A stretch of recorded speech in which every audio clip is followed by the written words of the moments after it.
अभी अभी मेरे को एक आर्य समाजी, जो खुद को हिंदू आर्य समाजी कहने वाले एक व्यक्ति का मैसेज आया, जिसका नाम आप देख सकते हैं, लिखा है अयोध्या नंदन।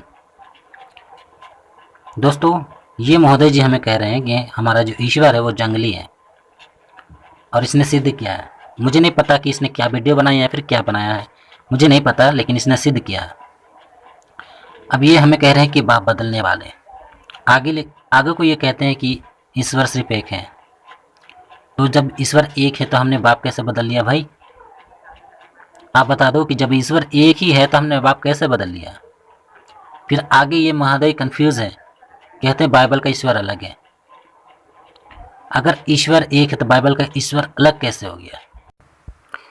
इस महोदय के कहने का तात्पर्य ये है कि खुदा और ईश्वर अलग अलग है। खुदा का शायद मतलब ही नहीं पता इसको। खुदा का मतलब होता है जो खुद से आया हुआ है, जिसको किसी ने सृष्टि नहीं की हो। अगर आप खुदा और ईश्वर की समानता को जानते, उसका अर्थ जानते, मतलब जानते, तो कभी आप इस विषय पर टिप्पणी नहीं करते। आगे को ये महोदय कह रहे हैं कि ईश्वर के गुण बता रहे हैं हमें। ईश्वर के गुण ये है, ईश्वर सर्वज्ञ है, निगुण है, निराकार है, सुख दुख से दूर है, न्यायकारी है, परंतु दयालु नहीं है। मतलब ईश्वर दयालु नहीं है। तो वेदों का ईश्वर जो है वो दयालु नहीं है। वो वेद का ईश्वर दयालु नहीं है, हम मानते हैं, लेकिन हमारा ईश्वर बहुत बहुत बहुत बहुत दयालु है। आपको तकलीफ होगी, क्योंकि आपको ये बर्दाश्त नहीं होगा कि बाइबल का ईश्वर क्यों इतना दयालु है। आप बोल रहे हो कि बाइबल का ईश्वर दयालु है, इसलिए आगे लिखे हो, क्योंकि जो दयालु होगा तो वो पापी को दंड ना देकर दया दिखाकर उसे क्षमा कर देगा, फिर से वो जाकर पाप करेगा। जो बाइबल का ईश्वर ऐसा करता है। तो महोदय जी, हम आपको बता दें जरा, वो दयालु नहीं है, इसलिए आप पाप करके इस पृथ्वी में बैठे हैं, जी रहे हैं, खा रहे पी रहे चल रहे हैं, क्योंकि वो दयालु नहीं है। लड़कियों को गंदी नज़र से आप देख रहे हैं, क्योंकि वो दयालु नहीं है। आप लोगों के प्रति षड्यंत्र कर रहे हैं, क्योंकि वो दयालु नहीं है। आप भोग विलास कर रहे हैं, दूसरों को माँ बहन बेटियों को आप छेड़ रहे हैं, इसलिए वो दयालु नहीं है। लोगों को पैसा लूट रहे हैं, इसलिए दयालु नहीं है। वो दयालु नहीं है, तभी तो आप इतने पाप कर रहे हैं बैठ के इस पृथ्वी पर। एक भी अच्छे काम बता दीजिए जो आपने किए हो आज तक महोदय जी। एक भी ऐसा काम बता दीजिए महोदय जी जो आपने अच्छे काम किए हो। अगर आपके अच्छे काम होते तो यहाँ हमारे कमेंट सेक्शन में अपने वेदों को लेकर, अपने धार्मिक ईश्वर को लेकर हमें एक गाली नहीं देते महोदय जी। पहला गलती तो आपने यहाँ पर ये किया कि आपने हमें गाली दिया। हमने तो आपको गाली नहीं दिया महोदय जी, ना हमने कुछ ऐसा दिखाया जो आपको, आपकी आस्था को ठेस पहुँचे। गंदे विचार मन में उत्पन्न होना, यह सबसे बड़ा पाप कहलाता है। आप कहोगे कि नहीं, हम तो अच्छा अच्छा सोचते हैं, हमारा खानदान परिवार बहुत अच्छा है। चलिए, वो आपकी आस्था है, आपकी सोच विचारधारा है, लेकिन आप अपने विषय में एक बार सोच के देखिए कि दिन भर के 24 घंटे में आप कितने बार अच्छा सोच लाते हैं अपने दिमाग में। अगर आपके अंदर थोड़ा से भी अच्छा सोच होता तो आप इस प्रकार के कमेंट सेक्शन में जंगली, दोगला, इस प्रकार की लैंग्वेज यूज़ नहीं करते हैं। इससे आपको पता चलना चाहिए कि आप कितने बड़े धर्मी हैं, और आपके समाज जो इस प्रकार से गाली गलौज करते फिरते हैं, उनके पास कितना अच्छा ज्ञान है। इससे आपको पता चलना चाहिए, जो आपके गुरु ने आपको सिखाया है इस प्रकार का लैंग्वेज को यूज करने के लिए, वो कितना बड़ा धर्मी है।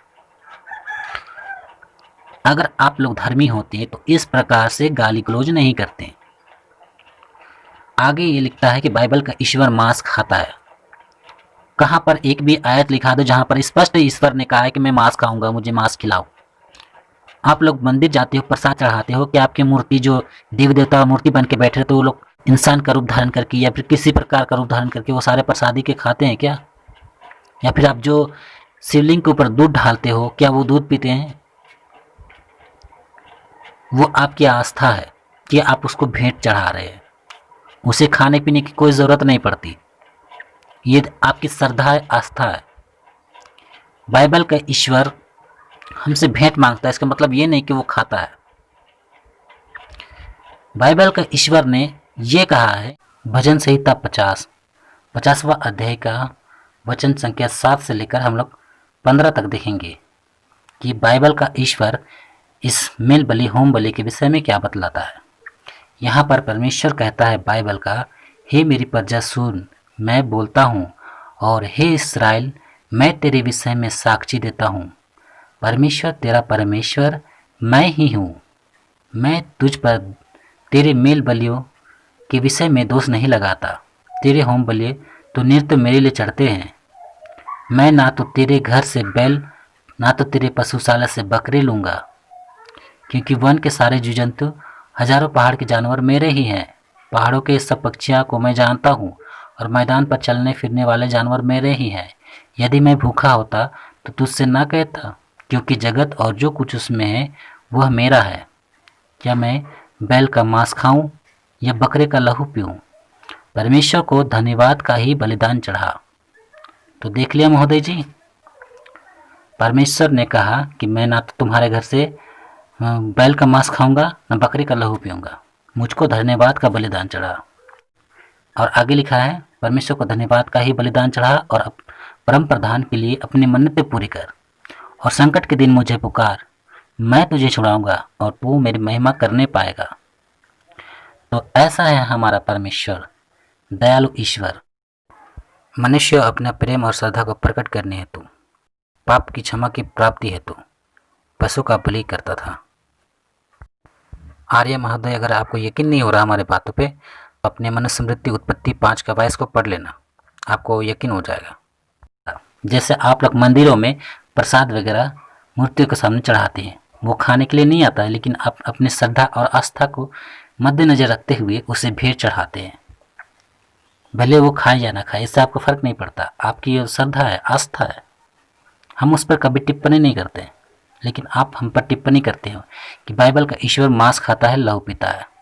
और आगे ये महोदय जी कह रहे हैं कि और जो ईश्वर का नियम है वो समस्त प्राणियों के लिए है। तो बाइबल में कहाँ लिखा है कि जो बाइबल का यहोवा परमेश्वर है वो खाली क्रिश्चियनिटी के लिए उसका नियम है? मैं आपको दिखाता हूँ कि बाइबल का जो ईश्वर है वो समस्त लोगों के लिए है। मैं आपको बाइबल से दिखाता हूँ। लिखा है मत्ती रचित सुसमाचार 28 अध्याय का वचन संख्या 17, 18, 19 में। यहाँ पर लिखा है, और उन्होंने उसको दर्शन पाकर उसे प्रणाम किया। किसे? यीशु मसीह को। किसी को संदेह हुआ यीशु मसीह पर। यीशु ने उनके पास आकर कहा कि स्वर्ग और पृथ्वी का सारा अधिकार मुझे दिया गया, इसलिए तुम जाकर सब जातियों के लोगों को चेला बनाओ। क्या यीशु मसीह ने कहा कि जाकर क्रिश्चियन लोगों को चेला बनाओ? नहीं कहा। यीशु मसीह ने कहा कि सब जातियों के लोगों को चेला बनाओ, उन्हें पिता पुत्र और पवित्र आत्मा के नाम से बपतिस्मा दो। और यहाँ पर हम देख सकते हैं कि परमेश्वर का जो वचन है वो समस्त जाति के लिए है, ना कि क्रिश्चियनिटी के लिए है।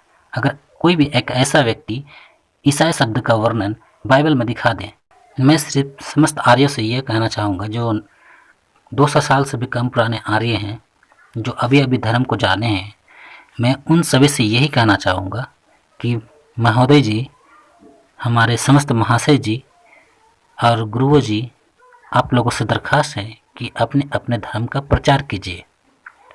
अगर आप किसी के विरुद्ध में बोलेंगे तो जाहिर सी बात है कि वो भी आपके विरुद्ध में ज़रूर बोलेगा। कीचड़ को आसमान की तरफ अगर उछालिएगा तो जाहिर सी बात है वो आपके ऊपर ही आ गिरेगा। धन्यवाद।